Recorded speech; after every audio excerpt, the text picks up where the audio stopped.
Ok, pode começar. Muito obrigado. Ok, eu que agradeço. Vamos lá, voltando aqui, essa lei, né, a Lei 14.132, da autoria da nossa senadora Leila Barros, é um crime, uma inovatio legis, né, é um crime novo, que traz aí uma novidade para o Código Penal. Está inserido no crime contra as pessoas, tem um dos crimes lá que é o 147, esse que é o 147A, o 147 se trata do crime de ameaça, e o 147A é o crime de stalking. Esse crime ele teve como um primeiro nome o crime de perseguição obsessiva, mas ele teve várias alterações lá no Senado, discussões, né, e chegou ao denominador comum que ele seria o crime de stalking, né, que já está sendo divulgado amplamente aí por todos. Ele tem no seu caput aqui perseguir alguém reiteradamente por qualquer meio, ameaçando-lhe a integridade física ou psicológica e a capacidade de locomoção, ou de qualquer forma invadindo ou perturbando sua esfera de liberdade e privacidade. O que nós devemos observar aqui é no verbo reiteradamente, que reiterado, né? Que esse crime é um crime continuado, então ele está não cabe tentativa, né? Então ele vai estar lá junto com os crimes do mnemônico Chope. Durante todo o curso aí, eu sempre vou falar alguns mnemônicos para vocês, né? Porque o pessoal que gosta de concurso aí é muito bom. Que vamos tomar um Chope, né? No caso, que fala sobre os crimes culposos, os crimes intermitentes, os homicídios próprios, os unisubsistentes, os pré-dolosos e permanentes. Então ele está dentro desse tipo de crime, que é o crime permanente, então não cabe tentativa. Como não cabe tentativa, tem que ter o dolo, né? O dolo, a vontade de perseguir a pessoa. E o mais importante aqui no caput aqui, essa palavra reiteradamente. Agora nós vamos passar para o segundo slide aqui, que eu até separei para a gente entender de forma mais fácil. Quais são os tipos de perseguição? Ameaçando a integridade física, né? Ameaçando a integridade psicológica, restringindo a capacidade de locomoção, ou de qualquer forma invadindo ou perturbando a esfera de liberdade ou privacidade. Aqui fala, aí tem uma dúvida, se esse crime de perseguição, dentro do rol dele aí, das especificações dele, tem ameaçando a integridade física. Aí a gente se pergunta, se houver a ameaça ou o crime de perseguição, qual que vai ser aplicado? O professor Zenon pode me tirar dúvida, mas pelo princípio da construção, é o crime de perseguição. Até porque é um crime mais grave, né? Ele aumentou a pena do que o crime de ameaça. Então, ele dá nessas formas. Arão, Oi? Arão, só uma observação aí. O professor da palestra, agora fugiu o nome dele, Maçom.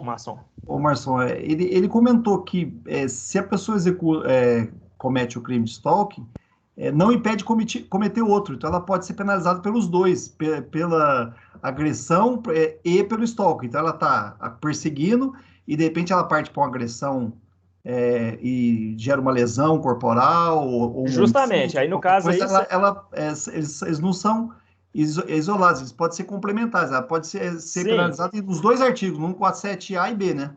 Não. Nesse caso do concurso material, no caso, se tiver uma agressão, aí tem um concurso material, aí cada um vai atuar, no caso da lesão corporal, mas eu digo assim, o crime do 147, que é o crime de ameaça, ele tem lá ameaçar a integridade, mas não tem, no caso, a lesão corporal, então não tem a matéria do crime, né? Então, o crime de perseguição, ele vai absorver o crime de ameaça por ser um crime mais grave, né? E adotando o princípio da construção, Ai, que absolve o crime meio. Mas justamente, é lá na questão lá do que ele falou, foi questão de tiver uma lesão, tem a lesão, aí se adota o concurso material obrigatório. Tranquilo, César? entendi, não entendi. Não, Perfeito. tranquilo, né? Beleza. Então, voltando aqui, o tipo de perseguição, né, igual já estamos falando aqui, necessariamente vai vai ter que ter definido a ameaça à integridade física, então ameaçando a integridade psicológica. Esse ameaçando a integridade psicológica, esse termo psicológico ele é um termo muito abrangente e a gente encontra lá na Lei Maria da Penha, que fala sobre qualquer tipo de ameaça psicológica, que é um rol muito grande e então a gente vai ter que depender aí dos doutrinadores, da jurisprudência, para a gente entender como vai ser a melhor aplicação desse crime. Restringindo a capacidade de locomoção, é fácil de entender. E uma coisa que eu, como aplicador do direito, o persigo vai ter um pouco de confusão, isso aí vai depender da jurisprudência, igual eu já citei, de doutrinadores, até que todo mundo entenda, quando fala que de qualquer forma, invadindo ou perturbando a esfera de liberdade ou privacidade. A gente está lá no direito penal com o caríssimo mestre Carlos Zenum, a gente percebe que no meu modo de ver, quando fala de qualquer forma, deixa muito vago, né? E eu acredito que isso aqui possa ofender um pouquinho do princípio da taxatividade, que é o subprincípio lá da legalidade. Então, a gente vai ter que esperar o tempo, né? Que a partir do momento... Pois não? Posso te fazer uma pergunta? Claro, claro. Vamos imaginar, hipoteticamente, que os alunos de uma turma criam um grupo no WhatsApp juntamente com os professores. O professor que fica importunando os alunos, perguntando se fez o trabalho reiteradamente, comete o crime de stalking, na sua opinião? Não, negativo. Obrigado, fico mais aliviado. A Érica tem uma pergunta aqui. Professor, porque até que essa questão é interessante, porque fala o professor Masson, ele falou, né? Um policial que persegue alguém, né? Tá fazendo uma blitz lá, aí o carro evade da blitz, você vai atrás, né? Que infelizmente, a gente tem que passar por essa situação. Tem o fato típico, perseguir, o fato típico está ali, só que tem os excludentes, né? É o dever de agir do órgão do Estado, do agente público. Então, no caso do professor, eu acredito que não, porque não tem o dolo, não tem a má-fé, vai estar com uma boa coisa, né? Ele pode fazer, pode ficar à vontade. Fazer a pergunta é porque tem bem a ver com o que você está falando agora. Boa noite a todos. Com relação, assim, o primeiro professor, o senhor responde só sim ou não? Abuso psicológico é crime? Professor, acho que pode configurar, Érica, crime de ameaça. Eu participei de enfim, eu achei lamentável, mas eu participei como advogado, tá, pessoal? Participei de um processo, por exemplo, em que o abuso psicológico por si só foi considerado delito de ameaça, consistente o abuso erroneamente, e o que o professor Kleber mencionou, né, existem várias possibilidades, mas ao meu sentir, no caso em que eu atuei, erroneamente com um simples olhar. Ok. Agora com os meninos. Porque, assim, me parece muito semelhante, então, a questão do stalking, quando ele toca na questão de afetar psicologicamente a vítima e o abuso psicológico. Vocês conseguiriam me dizer qual que é a diferença entre stalking e abuso psicológico? Se existe uma diferença, tanto em tipificação de crime como em penalidade? Vocês conseguiram absorver da palestra se há essa diferenciação ou se o abuso psicológico ele cabe em várias tipificações de crime? Eu posso colocar minha opinião aí nessa resposta, antes de você, Arão? Pode, fica à vontade, pode ficar assim, César. Eu acho, Érica, que esse abuso psicológico ele pode até ser mais amplo. Vou dar um exemplo para você.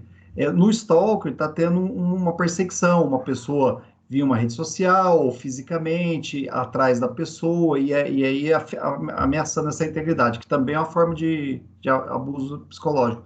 Mas um assédio moral, por exemplo, de um chefe sobre o seu funcionário, que ele começa ali a exigir demandas de trabalho e fazer pressão e criar algumas situações que é uma forma de abuso psicológico, mas pode não ser um stalker, ela não está perseguindo aquela pessoa, ele pode ter esse comportamento com todos os funcionários da equipe, ele pode abusar psicologicamente a equipe inteira, porque é o estilo dele de não respeitar o tempo de cada um ou a particularidade de cada funcionário, age com todo mundo dessa maneira e acaba gerando um abuso psicológico, mas não necessariamente um stalking, porque ele não está perseguindo aquele funcionário em questão, muitas vezes, entendeu? Então, acho que tem às vezes pode ser mais amplo, né, do que exatamente o stalking.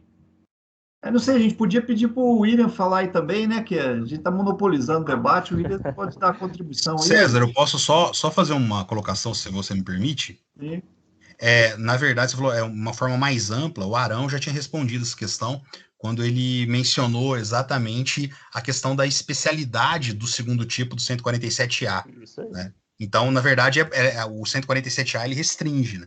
Ele é específico para os casos, como o Arão já tinha mencionado e o professor Kleber Masson também já tinha destacado, né, a questão da prática reiterada. Se vocês pegarem, nós temos alguns, claro, isso ainda é extremamente novo, mas nós temos alguns artigos escritos, né, pela Valéria Scaranzi, no próprio Conjuro, em que exige-se a prática reiterada, ou seja, o abuso psicológico é uma ameaça, uma pessoa que faz, não vamos falar o olhar, que eu achei isso abusivo quando eu atuei, mas uma pessoa, isso acontece, olha para outra e faz um gesto como se tivesse cortando o pescoço, vou ligar a câmera 2 minutos aqui, faz assim para outra pessoa e aponta.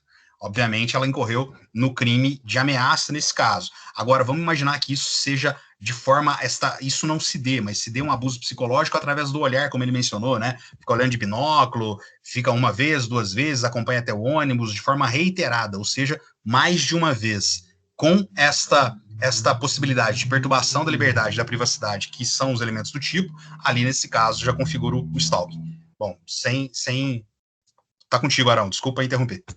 Só William, uma sugestão, vou passar a palavra para o William e depois para o Fabrício, que levantou a mão faz um tempo também para perguntar. Boa noite a todos, eu estou acompanhando aqui, confesso que não tem muito mais o que falar, vocês dois fizeram a colocação de vocês, já abordou bem o tema. Eu, a partir do momento que eu acompanhei a palestra, principalmente agora do Kleber Masson, da professora Rose Giacomi, o que eu tentei fazer foi uma análise entre a primeira palestra e a segunda, focada para a indústria. Teve alguns pontos que foram passados, a parte do sigilo de informação que eu prestei bem atenção, ela vem de encontro com uma necessidade hoje, penso eu, das empresas que utilizam dos dados de forma financeiramente.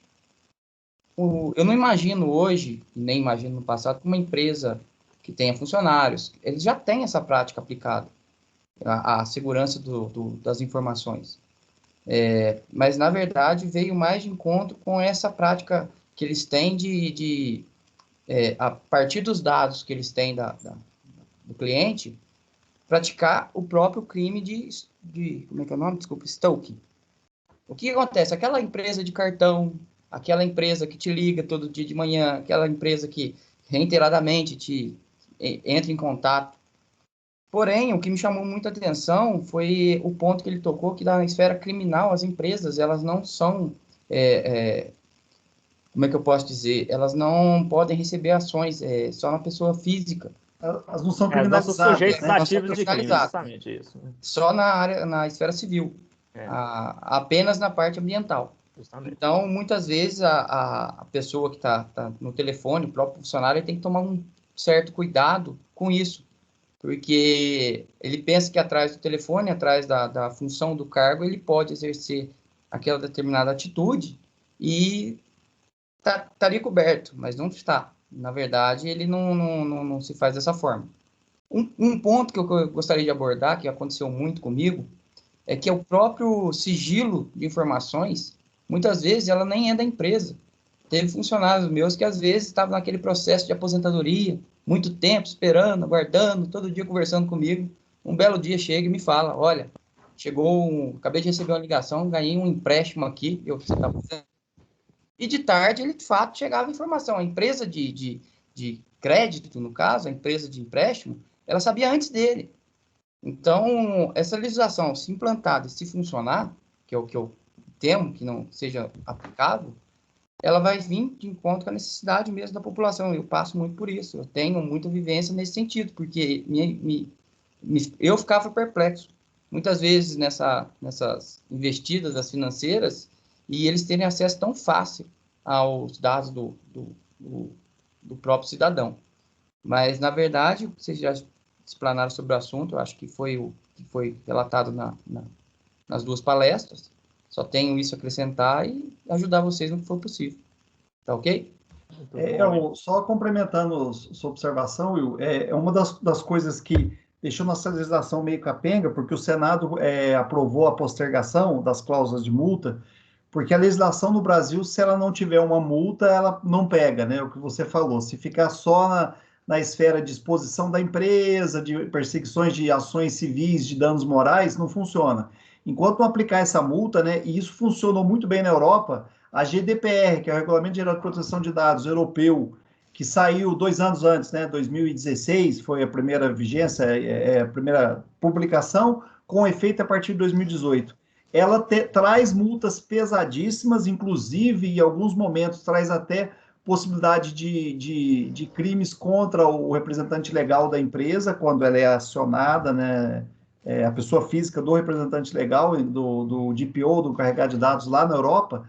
Isso aí fez com que as empresas levassem muito a sério a proteção de dados. Já era uma preocupação europeia e tal, e levou muito a sério, expandiu para as multinacionais que estão presentes no Brasil, que tratam dados de europeus ou de empresas europeias, e pegou, porque tinham multas pesadas. Então, se não entrar em vigência agora em agosto, a questão das multas, existe um risco, sim, da legislação ficar muito bem feita, muito completa, como ela é hoje, cerca muito bem, dá muitas garantias para o titular dos dados, que são todos nós, né? As pessoas físicas são os donos dos dados, mas que se não houver essa aplicação de multas, tem grande chance de não ser muito efetiva mesmo. Você tem razão nesse ponto. O Fabrício queria fazer uma pergunta, Fabrício? Uma participação aí? Boa noite, estão escutando? Boa noite, está escutando, Fabrício?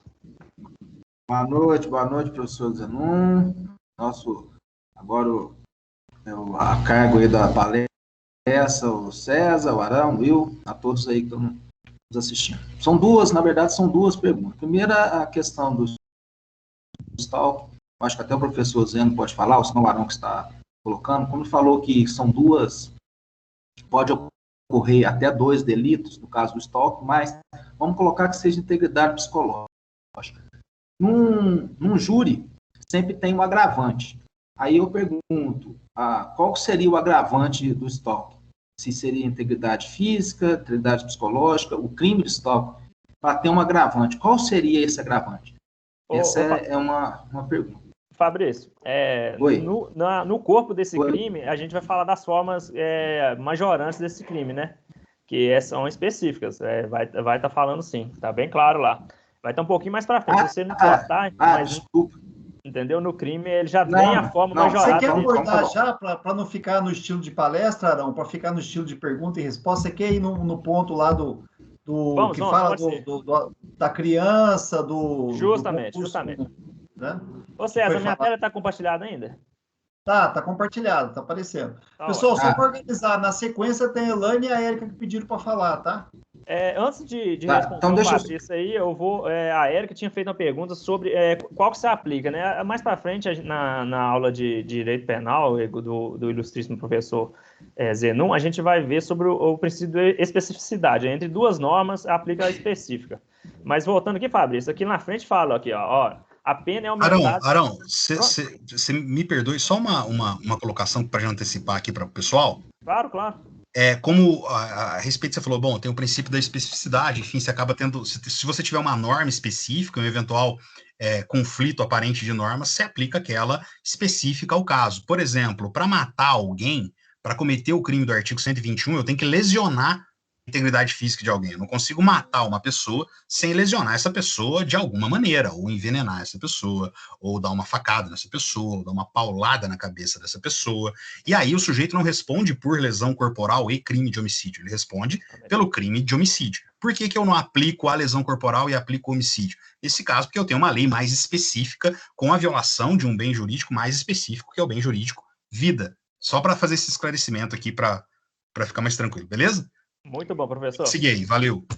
A pena é aumentada, Fabrício, olha, a pena é aumentada da metade se o crime é cometido contra criança, adolescente ou idoso, contra mulher por razão de condição de sexo feminino, no termos do parágrafo 2º do artigo 121 desta condição, que é o crime de homicídio, né, pela condição de ser mulher, mediante concurso de 2 ou mais pessoas ou com emprego de arma, e as penas deste artigo são aplicadas sem prejuízo das correspondentes à violência. É isso aí que a gente até abordou o tempo atrás. No caso, esse aqui que é o concurso material obrigatório, entendeu, César? Nesse caso aqui que vai ter o concurso material obrigatório que vai aplicar as penas correspondentes a cada crime, no caso de uma lesão corporal e do homicídio. E nesse caso aqui, ó, somente se procede mediante representação. Aqui temos um crime, né, condicionado à representação. É necessária a representação do ofendido para que se dê o inquérito policial e prosseguindo para a pena, mais tarde, a aplicação da pena. Nesse caso aqui, a gente entende, ó, para você ver, a pena é aumentada da metade do seu crime cometido. Esse crime, só mais para frente aqui, só para você entender, esse crime ele é menor potencial ofensivo no caput dele. Aqui na forma simples dele, de perseguir alguém reiteradamente por qualquer meio, só no caput aqui, ele é um crime de menor potencial ofensivo. Então, ele tem todas as benesses da lei 9.099, né, que é a suspensão condicional do processo, o termo circunstancial de ocorrência, as benesses, né, que a lei 9.099 ela produz, porque ele tem a pena de 6 meses a 2 anos de multa, né? A partir do momento que ele tem as majorantes, que aí vai aqui falar, as penas deste artigo são aplicadas em prejuízo correspondente à violência, e no caso aqui, a pena é aumentada de metade se o crime é cometido. Então, deixa de ser, né? Deixa de ser um crime de menor potencial ofensivo, passa a ser um crime de médio potencial ofensivo, e nesse caso aqui já não cabe mais o termo circunstancial de ocorrência, né? Vai ter o APF, né?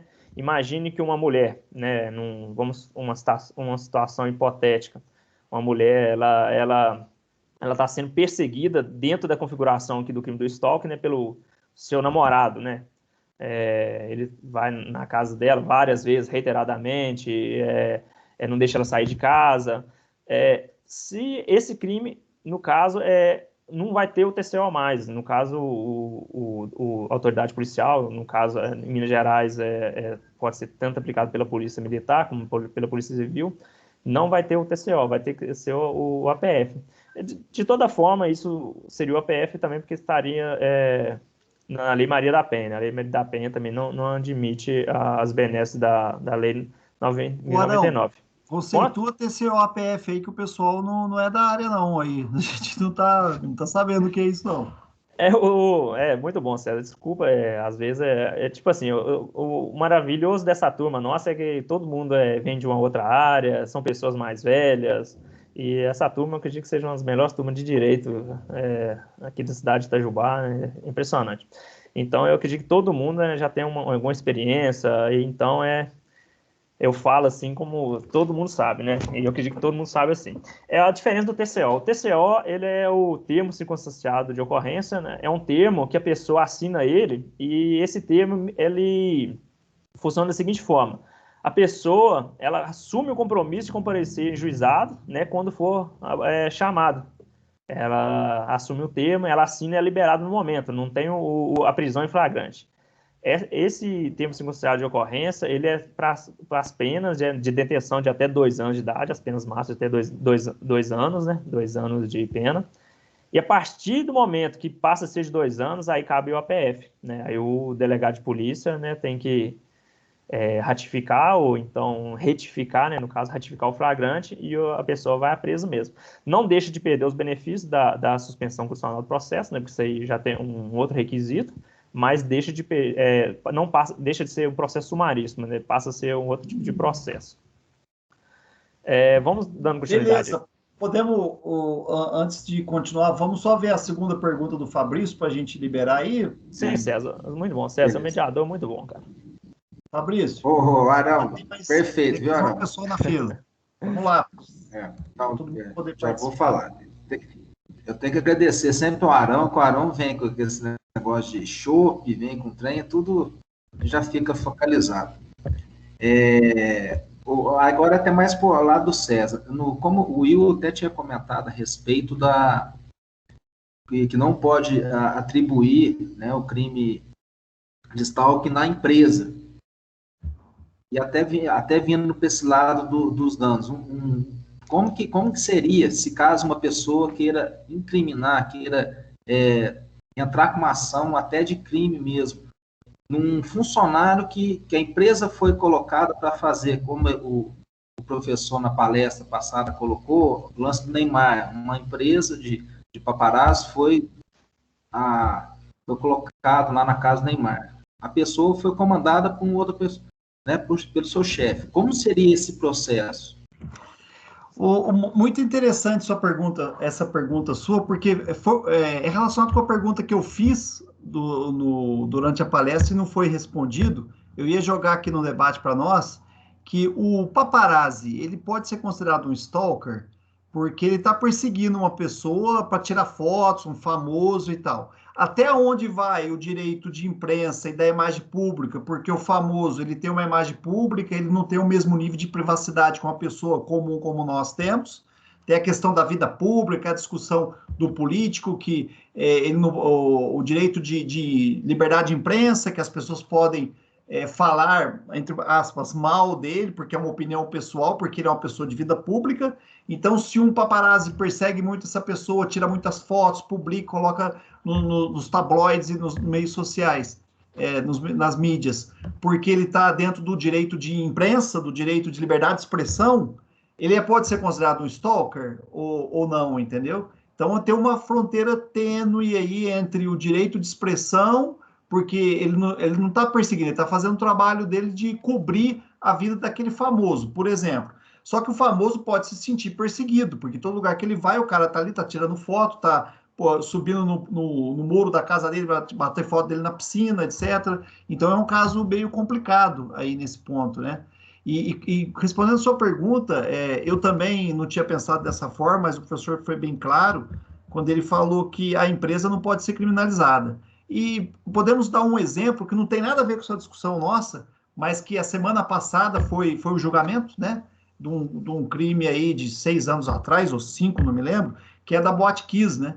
Então, quando houve aquele problema da Boate Kiss e teve aquele série de responsabilidades ali, várias pessoas morreram na questão do incêndio, quem que foi criminalizado? Não foi a empresa da Boate Kiss, foi os proprietários. Então, normalmente, quando você vai mover uma ação penal, você move contra o representante legal ou a pessoa física por trás daquela empresa, nunca contra a empresa, né? Então, as pessoas que estão presas do Petrolão, do escândalo da Petrobras, é o Paulo Duarte, que é diretor da Petrobras, não é a Petrobras que foi criminalizada, né? São os diretores e representantes da Petrobras que cometeram os crimes de corrupção ali e que foram presos, por exemplo, né? Então, é bem interessante essa separação que o direito faz, né? Que a empresa ela não responde. Já diferente da LGPD. A LGPD, ela pune a empresa, porque a empresa tem que estar compliance, tem que estar conforme a legislação, ela tem que adaptar os processos de trabalho, os controles, os sistemas, a parte de segurança da informação, para evitar os cyberataques, para evitar a evasão de informações. E se as nossas informações que a gente forneceu para aquela empresa, numa relação comercial, então assim, eu estou comprando um produto, para comprar aquele produto eu tenho que me cadastrar no sistema, eu tenho que colocar lá meu CPF, meu endereço e tal, dentro do site da empresa, numa conexão ali privada, minha com a empresa, e a empresa tem um consentimento que é exigido pela lei, que eu tenho que dar o consentimento que meus dados vão ser usados para aquela transação, e a empresa tem que dizer qual a finalidade. É para fazer a venda ou é para fornecer propaganda do meu produto para você, da sua experiência de consumo, etc. Se há um desvio disso, se eu pego esses dados, como acontece com a DataPrev, que faz o processamento de dados da Receita, do INSS, e tem pessoas dentro da DataPrev que vende esses dados para empresas de empréstimo pessoal, e as empresas vêm atrás de você antes mesmo de você receber a carta do INSS que você foi aposentado, é um ato ilegal. Então, aí, nesse caso, a empresa, ela é criminalizada, ela paga multa, né? Nível civil, não é criminal também, mas é nível administrativo, ela paga multa porque ela não impediu que acontecesse aquele incidente de segurança. E é responsabilidade dela que o sistema seja bloqueado, vamos dizer assim, para isso. Existe uma exceção na lei, que ele até explicou na palestra hoje, se a empresa provar para a autoridade nacional que o sistema dela está compliance, foi uma causa de força maior, ela pode muitas vezes ter a sua pena reduzida, mas ela não vai deixar de ser penalizada, porque o controlador dos dados, ou a empresa que tem o dado seu, mesmo que tenha um terceiro que trabalhe para ela, para cuidar dos dados, a responsabilidade final é do controlador de dados. Fabrício. Por gentileza, eu posso fazer uma pergunta para o César aqui, por gentileza? Sim, professor. César, faz sentido responsabilização penal da pessoa jurídica? Faz sentido na opinião de você, César, estou perguntando para o Não César... faz sentido pelo seguinte, professor, o direito penal, ele trabalha em cima do... Qual que é a arma do direito penal? Ele não pode enforcar, não pode torturar, ele pode mais prender ou alguns países a pena de morte. Então, a sociedade, de certa forma, educa ou devolve para aquele indivíduo criminoso o mal que ele fez numa forma de penalidade, que é a pena. E você não pode prender uma empresa, você não pode pegar uma empresa e pôr na cadeia, por exemplo, mas você pode pegar o dono da empresa e pôr. Por isso que faz sentido, do meu ponto de vista. Não, com relação à dupla imputação, né, que tanto aquele responsável pelo dano pessoa física quanto a pessoa jurídica nos crimes ambientais, no que toca a pessoa física, sem sombra de dúvidas, mas eu me refiro à responsabilização da pessoa jurídica no âmbito criminal, porque como você bem disse, né, a pessoa física que comandou e que, enfim, de fato foi o mentor intelectual do desastre, ela pode ser responsabilizada criminalmente como qualquer um de nós, pessoas físicas, assim o podemos. A minha pergunta é, faz sentido responsabilizar criminalmente a pessoa jurídica? Mas ela vai pagar uma multa milionária. Isso é necessário mediante processo criminal? Ela não pagaria esta multa em um âmbito civil? Aliás, eventual reparação de dano não é típica do âmbito civil? É só a opinião sua e dos demais colegas aí, só para curiosidade. Eu corroboro, eu digo que sim, que faz sentido não penalizar, entendeu? Ou não faz sentido penalizar, porque a empresa só pode ser afetada do ponto de vista financeiro através de multas, e isso já é da esfera civil. A esfera criminal subentende uma pena a nível de privação de liberdade, né? Que é impossível você fazer para a empresa jurídica. E sim para a pessoa física por trás da empresa jurídica. Não sei se ficou clara a minha opinião. Ficou perfeito, César. Foi só uma dúvida mesmo. Pode tocar o barco aí, Arão. Tá, antes de devolver para os colegas, tem uma pessoa que levantou a mão faz muito tempo, que é a Elaine. E aí você pode falar, Elaine, colocar sua dúvida, sua colocação. Oi, tudo bem? Boa noite. Tudo bem, Elaine. Boa noite, Elaine. É o seguinte, eu assisti a palestra do professor Mosson e agora estou vendo, né, a exposição de vocês e eu estou fazendo uns links que essa questão do stalking, ela está ficando mais complicada, porque ela chega numa barreira tênue entre outras características de crimes, né? Porque, por exemplo, ele fala sobre a perseguição, mas ele acaba barrando, por exemplo, porque caso sexual, por exemplo, não precisa hoje em dia ter o ato, por exemplo. E qual seria essa perseguição? Um fã fanático é um stalking, né? Então, assim, eu queria saber, está no processo civil, está no Código Penal, tem outras nuances que levam a outros tipos de crime, ou seja, situações específicas que compactuam para algo específico, um crime específico, sem ser esse, que leva a outros agravantes e vai crescendo esse crime. E quanto à parte psicológica também do stalker, né? Que é a pessoa que causa esse crime. Essa é uma associação que, na minha visão, não sei de outras pessoas, parece um serial killer também, né? É um tipo de serial killer. E qual seria também isso? Porque a gente vê hoje, né, toda a cultura do estupro, várias culturas, cultura do homossexual, de várias vertentes. Qual seria essa cultura também? Cultura do stalking, por exemplo, é específico, não é? Porque abrange muita coisa e a especificidade dela, para mim, ficou muito confuso. Não sei vocês, né? Parece que são vários atos, vários crimes inseridos em um. Né? Tem a sua colocação. Eu vou passar para o nosso jurista responder aí, que é o Arão, né? Que é a pessoa de notável saber jurídico nesse assunto. Ô, Elaine, muito boa essa pergunta. O importante é muito boa essa pergunta mesmo, porque aqui fala, ó, quando você falou aí sobre a especificidade, a gente tem que não esquecer que esse crime de perseguição, ele está citado lá na parte dos crimes contra a pessoa, né? Contra a pessoa, mas num crime tem um subtítulo lá que fala das liberdades individuais. Então, ele é mais específico ainda, ele tá no rol dos crimes de liberdade individual. Se houver um crime, negócio você falou, serial killer, que também ele persegue também a pessoa, até matar a pessoa, aí vai partir para um outro tipo de crime, um crime mais grave, que é o homicídio, aí o sequestro. Então, tem um rol de crimes que vai abranger os crimes mais gravosos, né? Esse crime de perseguição, ele está lá no subtópico, lá dos crimes das liberdades individuais. Então, ele vai ser combatido naquele rol daqueles crimes, né? Você pode ver que a pena dele, apesar de ter as formas majorantes, mas a pena dele ainda é uma pena baixa ainda, né? De até 2 anos, né? Na forma do caput lá.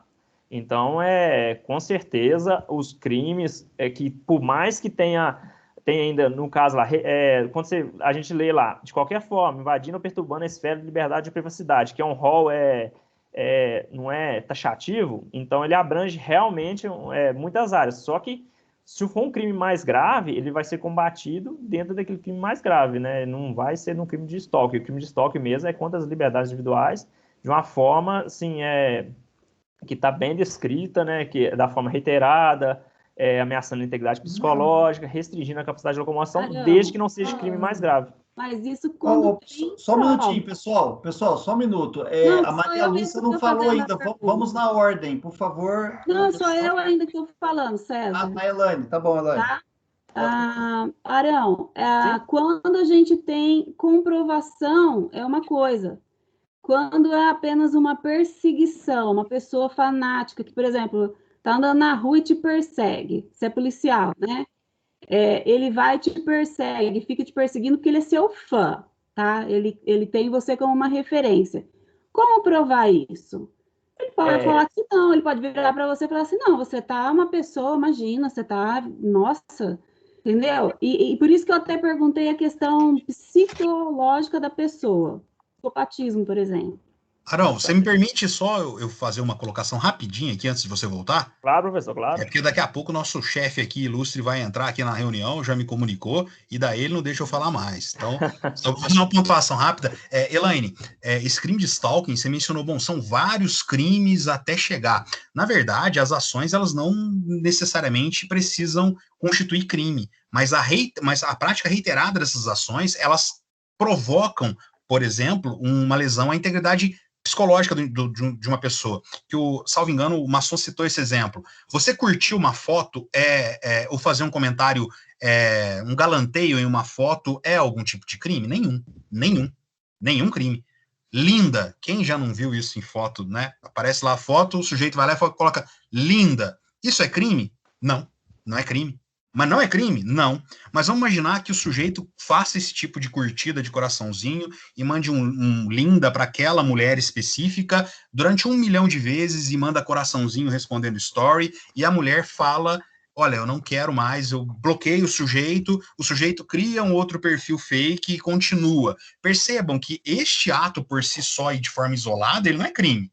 Vocês podem sair agora e entrar no Instagram da vida de vocês e ver uma foto de uma mulher que vocês acham bonita, ou de um homem que vocês acham bonito, e colocar ela linda, lindo. Isso é crime? Não é crime. Mas essa prática reiterada que acaba perfazendo a questão da perseguição, né? E só uma pergunta também, Arão, para você já emendar na resposta da Elaine, é necessário um não? Nesse ambiente virtual, para que exista o crime? Vamos imaginar, no exemplo que eu citei, é apenas uma dúvida, tá, pessoal? No exemplo que eu citei, o sujeito vai lá e manda linda, linda, linda, linda, linda, linda, linda. A mulher pode curtir, ela vai estar gostando, concordam comigo? Se ela curtiu o seu comentário, mandar um coraçãozinho no seu comentário e tal, ela pode permanecer silente, ou ela pode te bloquear, e aí ela está manifestando claramente que ela não deseja mais ter um contato virtual com você. A minha pergunta é, no caso deste delito em um ambiente virtual, é necessário alguma postura firme no sentido da vítima rechaçar essa conduta ou não? Muito boa pergunta, professor, muito boa pergunta. E Elane, uma pergunta complementou a outra.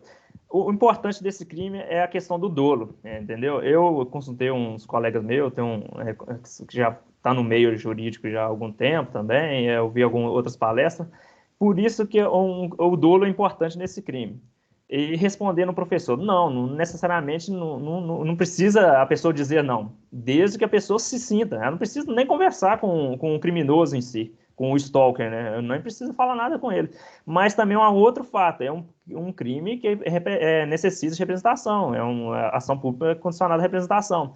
Então, de toda forma, vai ter que ter uma ação da vítima, para que o criminoso pague pelo crime. Mas o importante desse crime, meu ponto de vista, e a gente tem que aguardar a questão da jurisprudência, doutrinadores, isso aí vai ser debatido durante muito tempo ainda, até chegar uma forma de aplicação dele. Mas hoje a pessoa chegou lá no quartel, lá, eu estou sendo perseguido, o crime de stalking. Primeira coisa que a gente tem que observar é o dolo. Teve o dolo? Foi reiterado? Foi reiterado. Vamos fazer o boletim de ocorrência. Aí a gente vai olhar as formas majoradas. Se for a forma majorada, vai levar até a autoridade policial, o delegado de polícia. Ele vai ratificar o flagrante? Aí já é uma outra questão já. Mas se não é a forma majorada... A pessoa não é só ela falar que ela está sendo perseguida, ela tem que mostrar evidência nas redes sociais. Justamente. Sendo, né? A questão das redes sociais tem que mostrar, tem que ter o dolo. A pessoa que é o stalker tem que estar naquela intenção de incomodar a pessoa mesmo, ele tem que estar perseguindo. O verbo é claro, é perseguir. Se a gente pegar o sinônimo da palavra perseguir lá, vai estar coçar, vai ter vários outros sinônimos que mostram que tem que ser enfático. Não existe eu persegui sem querer, né? Não cabe tentativa, esse crime não cabe tentativa. É um crime continuado, então tem que observar esses vários pontos de vista. Mas respondendo o professor dizendo, a pessoa não tem que dizer não. A partir do momento que... o interessante desse crime foi o seguinte, nesse momento que a gente está passando por pandemia, a questão das liberdades individuais está cada dia mais sendo questionada. Tem cidade aí que está aplicando toque de recolher, uns absurdos, né, que acontece no dia a dia, e as pessoas estão perdendo um pouco da noção da liberdade dela. Eu estava um dia no meu trabalho lá, numa blitz de trânsito, aí veio um carro, um fato aconteceu, veio um carro, e esse carro, ao ver a blitz, esse carro virou e foi para um lugar. A gente achou alguma coisa suspeita, poderia ser uma coisa mais grave, conseguimos ir atrás dessa pessoa e abordamos ela. Aí fizemos toda a revista no carro, na pessoa, tudo regular, tudo certinho. Aí eu perguntei ao rapaz, você viu a blitz lá, por que você voltou, o que aconteceu? Aí o rapaz respondeu, não, é por causa do toque de recolher. Do toque de recolher, que eu pensei que vocês iam me impedir de ir até a cidade, principalmente com um toque de recolher. Aí eu ri na hora lá, falei, não existe isso, essa é a coisa mais absurda, isso aí as pessoas propagam isso, mas isso não está previsto na Constituição, isso aí seria num caso de estado de sítio, de guerra, uma coisa muito mais gravosa. Então eu comecei a pensar, né, como que hoje as liberdades, né, as liberdades estão sendo tolhidas e as pessoas simplesmente estão aceitando isso. E quando surgiu essa oportunidade do crime de stalking, né, que está enquadrado dentro do bem jurídico e a liberdade individual, que é um bem jurídico muito importante, a gente sempre fala do bem jurídico da vida, do patrimônio, mas às vezes a liberdade individual fica de lado. E, então eu fico pensando, um agente público, ele pratica o crime de stalking? Ele pode praticar o crime de stalking. Ele pode, sim, a partir do momento que ele faça uma coisa reiterada, a fim de tirar a sua liberdade, né, que tem claro lá, ou então de ofender a sua integridade psicológica, ele pratica, sim. Um policial pode praticar. Só marcar a pessoa, né, Arão? Marcou aquele sujeito. Justamente. Seguindo ele, prejudicando ele, né? Justamente. Arão, vamos dar oportunidade para a Maria Lúcia, que já está a hora avançada, ela faz tempo que levantou a mão aí. Maria Lúcia, quer fazer alguma pergunta, colocação? Depois a gente volta para quem já falou. Maria Lúcia, nos escuta?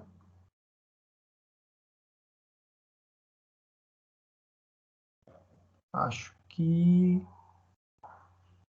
ela está tentando colocar ali, está dando. Estou vendo que o vídeo dela não tá, o áudio não está liberando. Tem mais o Fabrício e o William que pediu para... Vamos voltar para o William então, William. Você que é o nosso companheiro aí de debate, quer colocar alguma coisa? Depois a Maria Lúcia, se ela conseguir o áudio ali, ela retorna. Eu pedi a palavra para eu poder falar um pouquinho. É o seguinte, ô Fabrício, eu vou te passar mais ou menos, que eu vou até... Ele colocou bem frisado na palestra dele que a atividade invasiva em si não é crime. Até o professor Zenon ia falar isso, já até propôs isso aí. Então, a não ser que de forma reiterada e que ameaça a capacidade psicológica de alguém. Então, respondendo também a pergunta da colega, como tipificar isso? Ele pôs bem claro. Você fazendo vídeo, você fazendo print de conversa, você anotando. Então, é uma questão que você tem que sentir, não é apenas você ir lá e pôr a questão como se fosse feito com você o stalking. Você tem que se sentir o seu psicológico, porque a simples invasão em si não é crime. A invasão a atividade invasiva não é crime. Então, o paparazzi, quando ele te persegue, se você se sente que isso está te afetando, você tem que achar meios para comprovar isso. E por que em resposta, eu penso assim, o professor falou, mas você tem que se pôr contra a ação, de qualquer forma você está se defendendo, você está mostrando, você está pondo dados que você não está satisfeito com aquilo. E na conduta do agente, ele mesmo falou que mesmo que tenha, é difícil comprovar, porque ele está no ato da função. Ele falou na palestra que a reiteração do ato pelo agente público, mesmo que isso seja posto como stalking, é difícil a comprovação, porque está na atividade da função. Pode ser, o problema é comprovar. Então, na verdade, vai da pessoa que sofreu. Ele vai fazer uma queixa-crime por causa de stalking, e ela vai ter que comprovar que teve seu psicológico foi de forma reiterada e que a capacidade psicológica sua foi agredida. E o que ela conseguir de provas para isso, em termos de filmagem, print de conversa, que ela puder guardar de provas para, no futuro, poder utilizar, é o conveniente. E tanto é que ele ainda pôs nesse caso de você, da negativa, você pôr bem claro que você está incomodado com aquilo. Então, é mais isso que eu queria complementar. William, eu posso só... William, perfeito sua colocação. Arão, você me permite também a última intervenção, prometo? Ô, professor, à vontade. Só uma dica para vocês, pessoal. O William tocou num ponto importantíssimo a respeito da produção de provas e tal. Uma dica, se porventura algum de vocês sofrer esse tipo de delito, esse tipo de perseguição, vocês podem tirar prints à vontade, claro, mas é necessário, o print, um advogado de defesa, ele quebra facilmente em juízo, tá, pessoal? Porque o print é algo manipulável. Eu posso fazer um print e construir um print como se fosse uma conversa de WhatsApp minha com o Arão, minha com o César, minha com o Will, e assim, isso não prova nada, você quebra muito facilmente. No âmbito civil você quebra fácil, no âmbito penal você quebra com a maior tranquilidade do mundo. Então como é que eu posso dar... eu tenho aqui o registro no meu celular da conversa e eu não posso tirar print, como eu provo?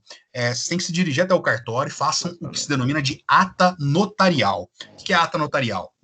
O oficial do cartório vai falar, bom, você quer documentar algo, uma conversa que está no seu Facebook? Sim, eu quero. Então, ele vai falar, acesse o seu Facebook, você vai acessar o seu Facebook, geralmente é no próprio computador do cartório, ele vai simplesmente ver aquela conversa, ler aquela conversa, e ele vai redigir uma ata notarial, ele vai transcrever ipsis literis conforme consta naquela conversa. Mas qual é a diferença desta ata notarial para o print? É que esta ata notarial é redigida por um oficial titular de um cartório que goza de fé pública. Então, isso é extremamente importante. Mas sabe o que aconteceu? Eu gravei um áudio, na verdade. Eu já estou indo no processo assim. Eu gravei um áudio, na verdade. Bom, não tem problema. Você vai até o oficial do cartório, ele vai ouvir o áudio, vai transcrever, em alguns períodos do áudio, por exemplo, né, que é transcrever ipsis literis, tal qual como se encontra. Em alguns momentos fica inaudível, ele abre parênteses, coloca trecho inaudível, fecha parênteses, e ele continua exatamente transcrevendo. Aquilo garante fé pública ao seu documento. Aquilo sim é uma prova que a defesa dificilmente vai conseguir quebrar. print a gente quebra fácil. Agora, ata notarial complica. Só essa observação que eu gostaria de fazer. Desculpa, Arão, última vez. Toca o barco aí. Professor, só complementando essa observação, isso tem mais fé pública, mas quando é uma investigação forense, que a Polícia Federal recupera conversas e prints, como aconteceu no caso agora do vereador Jairinho lá, né? Com a mulher que mataram lá, o Henri. Nesse caso, aí tem valor jurídico, porque é uma perícia. Aí o advogado chora. Aí a fé pública é do agente, César. Aí, no caso, a fé pública é do agente. Prova pericial, dançou. Dando continuidade, gente, vamos dar celeridade nisso aqui, porque tá muito bom o assunto, só que eu acredito que tem o nosso doutor Regis que vai chamar a gente na regulagem e o Fabrício tem um compromisso dele com o jogo do Flamengo. Não, o jogo é irrelevante, vamos estender até às 11. Nem brinca com isso. Deixa eu só colocar, como diz o nosso professor Regis, fazer uma provocação para todos. Como eu já sou um pouco mais antigo, o César também vai lembrar, não sei se alguém vai lembrar, mas eu acho que o crime... Chamar de velho, Fabrício. O crime de stalking, não sei o que vocês podem colocar, acho que o mais famoso do mundo, não sei se vocês lembram, é da princesa Diana. Aí eu pergunto, esse crime foi stalking, foi simplesmente um acidente ou foi um homicídio? O que vocês acham a respeito disso? Para mim é o mais famoso de todos. Na época não existia a lei do stalking. Mas e aí? Teoria de conspiração, né? Dizendo que... Não, isso aí cai na pergunta que eu fiz, que eu coloquei, se o paparazzi pode ser considerado um stalker ou alguém fazendo o seu trabalho de divulgação de imagens, né? Naquele caso foi muito, muito claro, porque existia um batalhão de paparazzi e perseguiram o carro, assim, teve questão de perseguição de carros aí, não tenho detalhes, mas parece ser um caso mais agressivo, né? Mas realmente é difícil isso. Foi justamente o que aconteceu. Aí eu não lembro no decorrer o que aconteceu, se foi eles foram colocados como crime, né, culposo ou até doloso, com intenção. Eu não lembro qual foi o desfecho, mas esse caso é um caso a ser pensado, a questão do stalking hoje, se tivesse esse crime de stalking, ia acontecer. Sem dúvida, seria outra tratativa. A Solange fez uma pergunta aqui por escrito, interessante, Arão. Se o stalking tem algum período máximo para ser denunciado ou se tem algum tipo de prescrição. Ô César, no caso, como ele é condicionado à representação pública, igual eu falei lá na questão, o crime é condicionado à representação pública. Então, de toda forma, o ofendido ele vai ter que ter, a partir do momento que ele comprovou, sofreu o stalker lá, ele fez o boletim de ocorrência. Aí, no caso, ele tem o período de 6 meses, né, 180 dias, para fazer a representação, que é o período decadencial, que a partir desse momento aí prescreve o crime. Então, ele tem esse prazo, sim, para fazer a representação contra o autor do crime de stalker. Perfeito. A outra pergunta que ela fez é mais voltada, de repente, para o Zenon, que é quando uma empresa for de filantropia, uma fundação, quem irá responder no crime de stalking? E aí, a gente já respondeu, né? A empresa não comete stalking, é a pessoa que comete, e quem vai responder é a pessoa. E a entidade jurídica, quer seja uma empresa privada ou uma fundação, uma filantropia, sempre tem alguém que responde por ela. Então, no caso de uma resposta civil e não criminal, nesse caso, seria o representante legal daquela instituição, né? Mas no caso criminal, não é a empresa que responde mesmo, aí é a pessoa individual, né? Muito bom, César, muito bom. Então vamos dar continuidade, senhores, para terminar aqui, encerrando. Aqui falamos, né, sobre as questões do majorante, né, que é majorante porque aumenta a pena. E dando continuidade aqui, isso aqui nós estamos na aula de direito do mestre Carlos Zenon, e veio uma questão da abolição criminis, né? Eu não sei se a gente vai ver isso mais para frente, eu estava vendo, que esse crime, essa lei, revogou o artigo 65 do Decreto-Lei de 3.688, 3 de outubro de 1951, que é a lei lá na LCP, na Lei das Contravenções Penais, e que era o crime que denominava o crime de perturbação da tranquilidade. Ele deixou de existir. Então, todos aqueles que estavam cumprindo pena pelo crime de perturbação da tranquilidade, não se confundam com perturbação do sossego do trabalho, é outro crime, foi revogado, e então tem um abolição crimes. essa lei, ela entra em vigor na data de publicação, entrou em vigor a partir do primeiro dia desse mês, né? Ela passou a vigorar, então tá valendo aí. Arão, posso fazer uma pergunta para os colegas aí, por favor? Claro, professor. Pessoal, por qual razão, se houve a revogação aqui de uma lei, da lei das contravenções penais, né, apresentando a contravenção penal, ela foi revogada para dar espaço a um crime previsto no 147A. Um crime, obviamente, muito mais grave do que uma contravenção penal. Por que o sujeito que perturbava a paz antigamente lá não tá respondendo por stalking no meio do processo que surgiu essa lei? Qual o princípio que se aplica? Da irretroatividade das leis, porque ela não pode retroagir em malefício do réu, somente em benefício, né? Beleza, valeu. Muito bom, César, muito bom, tá safo mesmo. Olha, senhores, eu acredito que nós já desbravamos todo o sentido dessa lei, fico à disposição para perguntas, sugestões, complementações, que eu acredito que todo mundo pode contribuir. Acho que a gente conseguiu explanar um pouco aí, não somos de forma alguma o professor Masson, nem o mestre Zenum, mas eu acredito que foi a nossa contribuição aí, né, César e o William? Sem dúvida, nada a acrescentar. William, tem alguma coisa a acrescentar aí? Antes de abrir de novo? Não, só o fato de que, acho que não foi citado aí, que o 147A do Código Penal, 6 meses a 2 anos, ele é tipificado como doloso. Ou seja, ele não tem como ser culposo, com intenção. Perfeito. Professor, tem mais alguma pergunta? Algum colega quer mais alguma contribuição? Acho que...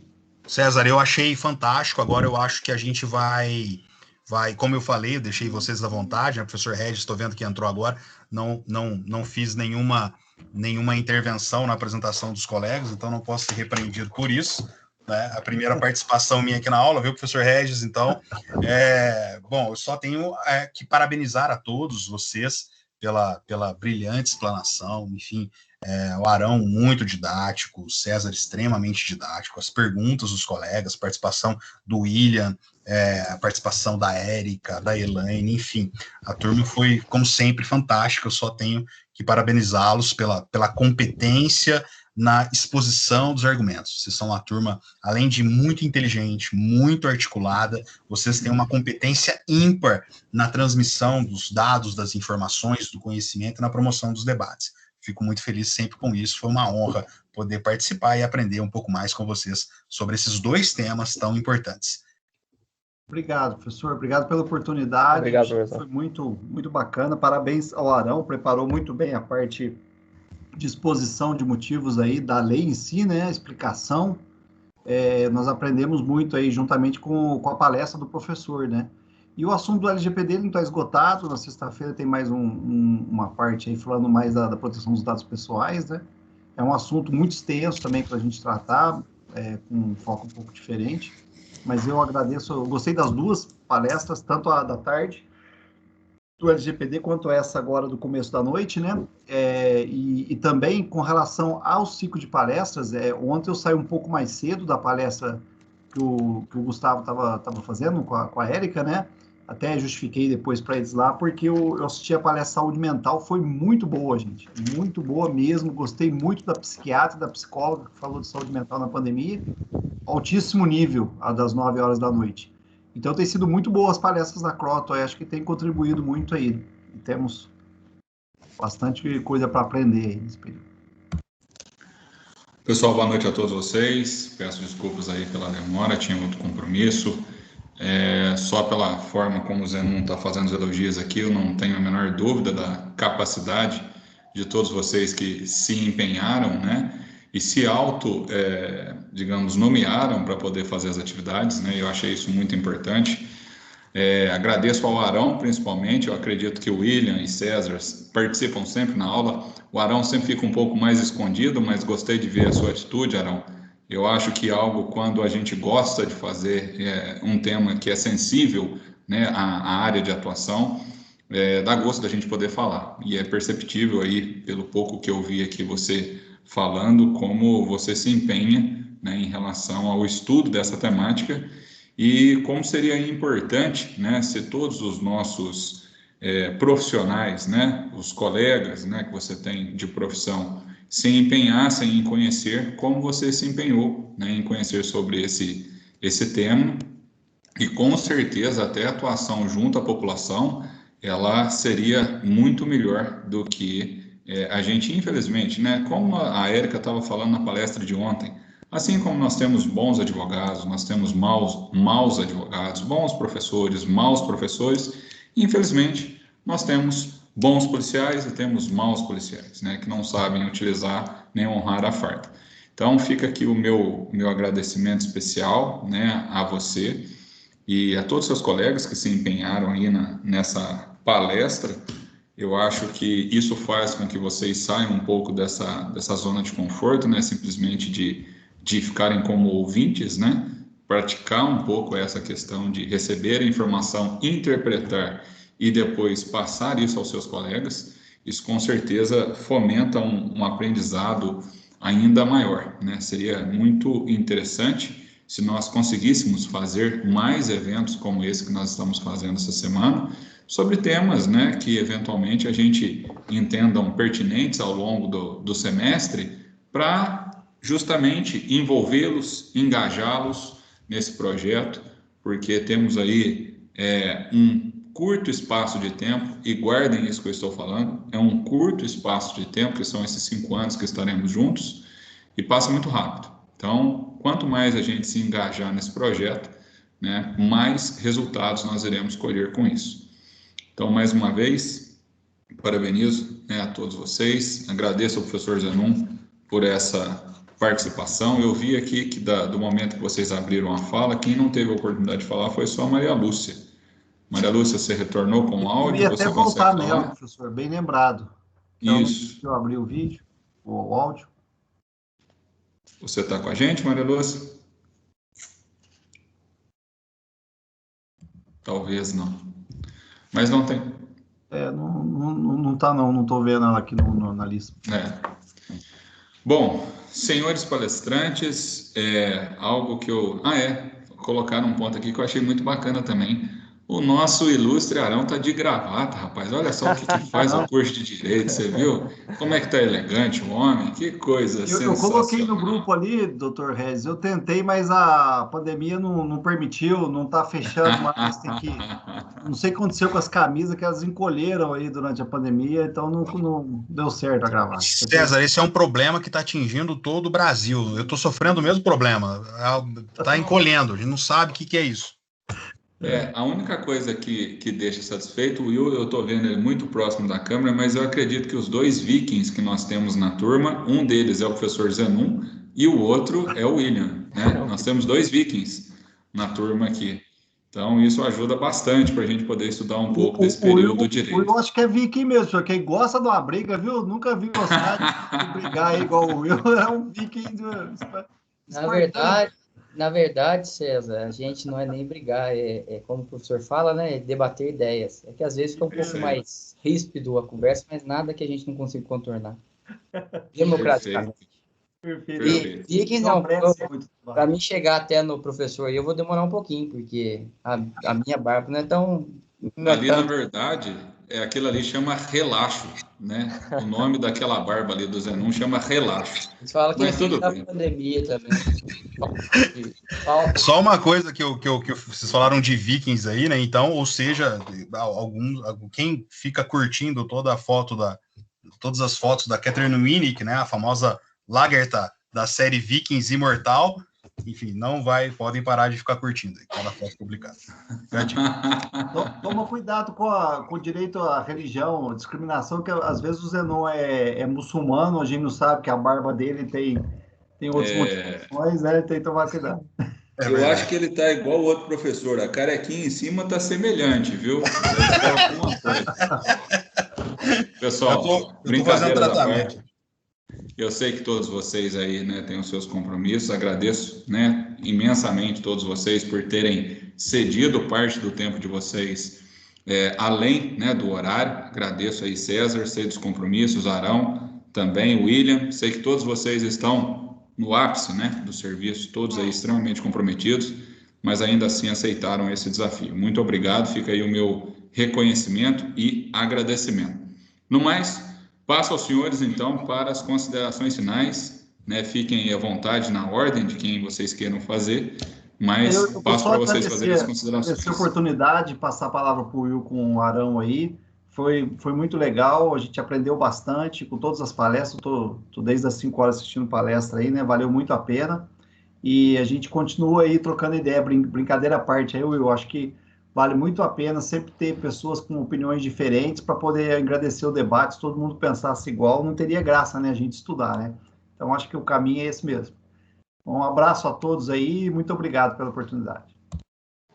Obrigado. Essas considerações finais, boa noite, doutor Regis, é muito bom, né? Sempre que eu puder, né? Às vezes não posso, né? Tá participando aqui, infelizmente ou felizmente, né? A profissão exige, né? Um pouco mais, né? Principalmente durante esse período da pandemia. A gente não vê tanto falar, né? Mas eu não parei de trabalhar nenhum dia, né? Desde que começou, na linha da frente da pandemia, assim como meus colegas da área de saúde, a gente está sofrendo. Inclusive, tem aumentado muito o número de mortes de policiais decorrentes da pandemia, infelizmente, acontece. Mas, professor, uma frase que eu sempre carrego comigo é que pior do que o grito dos maus é o silêncio dos bons, né? Então, durante esse período tão difícil que a gente está passando, de tolimento mesmo das liberdades individuais, eu acredito que a gente tem que estar na frente, sempre defendendo o lado correto, né? Ou então, acreditando, né? Todo mundo tem um posicionamento, eu tenho meu posicionamento, minhas coisas individuais, né? Mas a gente tem que nunca deixar de importar com um ser humano, com o próximo, que esse momento vai passar e em breve vai tudo voltar ao normal. Tenho fé em Deus. Muito bem, excelente. Doutor William. Só agradecer Nobre xará. a oportunidade. Mais uma vez, peço desculpas se caso não conseguir, em algum momento, passar o meu pensamento ou mesmo debater com os outros colegas, até mesmo por causa da intensidade que foi o debate. Mas só agradecer e desejar a todos uma boa noite e um bom descanso. Obrigado, William. Professor Zenon. Bom, professor Regis, mais uma vez eu gostaria... Deixa eu ligar a câmera. Pronto. Mais uma vez eu gostaria... Eu acho que você pode ficar com a câmera fechada. Ninguém vai querer ver você. Pode ficar com a câmera fechada. Isso aí vai entrar para a história da Unopar. Esse vídeo vai ficar eternizado na rede mundial de computadores. Não posso perder essa oportunidade. Só mais uma vez, né, parabenizar o William, parabenizar o César, parabenizar o Arão, sempre com exposições muito, muito competentes, foi muito bacana, não somente hoje, mas a exposição e o bate-papo de ontem também foi muito legal, é sempre um privilégio, uma honra estar aqui, as palestras foram muito bacanas, muito legais, né, eu assisti ontem a palestra da parceria entre o público e o privado, matéria bacana sobre direito administrativo com o senador, agora uma palestra com um dos grandes nomes do direito penal, que é o professor Kleber Masson, sobre algo que está novo, e muitas das dúvidas e dos argumentos que nós levantamos e que os alunos, os doutores, colocaram muito bem, isso vai ser objeto de construção jurisprudencial, né? Essas dúvidas, na verdade, elas somente serão sedimentadas quando a jurisprudência começar a se construir sobre esse tema. Mas, enfim, só desejar os parabéns e dizer que hoje nós vamos secar o Flamengo. Um abraço a todos. Melhor encerramento impossível. Laís, você nos ouve?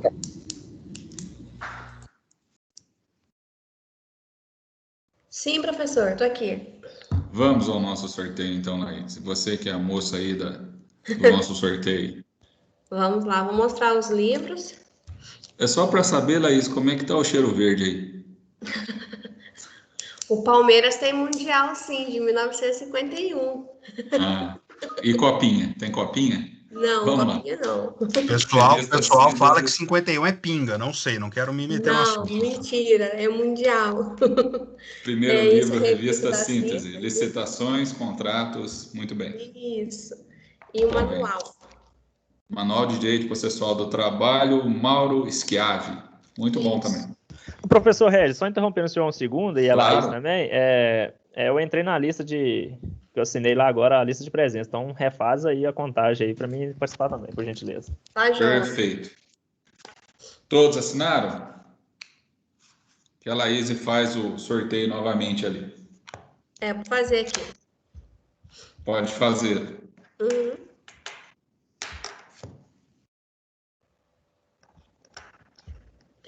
Eu vou atualizar aqui para ver todo mundo.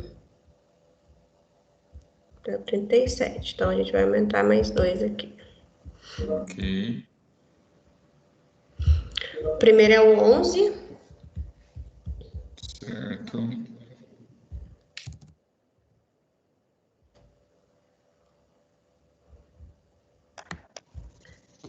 A Andressa.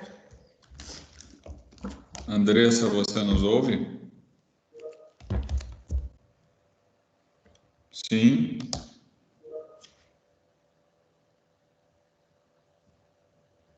Está conseguindo algum resultado? Eu não estou vendo só o Fabrício colocando aqui. Andressa, você nos ouve? Deixa eu só ver se ela está na reunião. Não está na reunião. Certo. Aí Vamos para o próximo, é o 9. 9.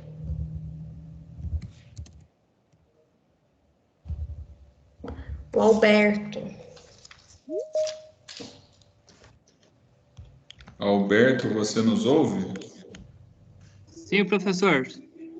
Muito bem, meus parabéns. Você acaba de ganhar a revista Síntese. Certinho, obrigado. Eu que agradeço. Você pode retirar na unidade, tá bom? E o próximo é o 3. Número 3, vamos lá. Parabéns. É o William. Olha só para você ver. Isso é marmelada. Eu não vou aceitar isso não, hein? Vou aceitar isso não, hein? Ô, louco. Aí, Will. Você Aí. acaba de ganhar, então, o livre direito do trabalho, viu? Obrigado. Meus parabéns. Azar no sorteio, sorte no jogo. Não tem problema não. Um abraço a todos. Gente, vocês Professor, na quinta-feira... Oi. perdão interromper, deu um problema aqui na minha internet, mas fiquei muito feliz de ter ganhado, até que enfim a sorte veio do meu lado. Sem problema, Andressa. Depois a gente resolve o seu também, tá bom? Meus parabéns.